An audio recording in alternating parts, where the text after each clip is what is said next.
भगवानुवाच सन्न्यासः कर्मयोगश्च निःश्रेयसकरावुभौ तयोस्तु कर्मसन्न्यासात्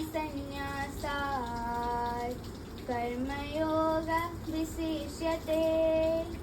श्री भगवान उवाच भगवान श्रीकृष्ण कहिले संन्यास कर्म योगः बुभौ निःश्रेयसकराव संन्यास और कर्मयोग उभय मुक्तिदायी तू किंतु तयोः एही दुईंक भितरे कर्म संन्यासात् कर्म त्याग ठारू कर्मयोग विशिष्यते विशिष्ट बा सर्वश्रेष्ठ।